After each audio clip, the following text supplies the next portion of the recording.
Hello everyone! So today our video is about how to back up and restore data. First thing we need to do is to export backup data, and then after exporting, we need to import backup data and restore it.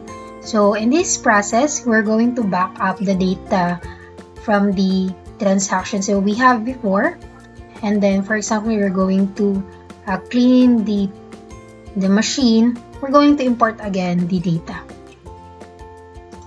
So first thing we need to do is to log in the restaurant POS setting. So enter our credentials, 999 first. And then under the tools, there's a backup button. So first, for the exporting of data, we need to browse where we're going to save the file. So for example, I want here under the clients. Okay, so export data. And then after exporting, for example, I've done everything that I want to do. So we're now going to import it. So click the browse.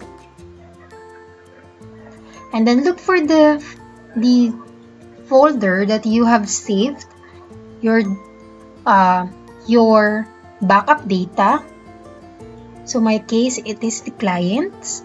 So this is the format. So the date today, or the date where you back up the data, and then .jkz. And then click open.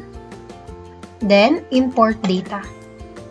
And then there is a question that, are you sure you want to import the data files?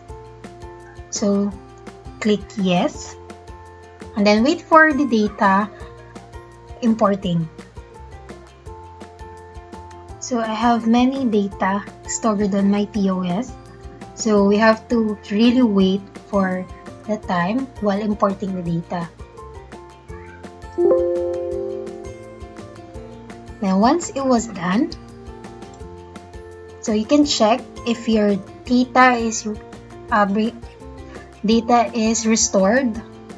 So you can see your menu here, and you still have your menu as well as your discounts.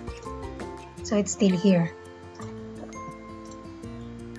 So that's how we're going to import and export backup data.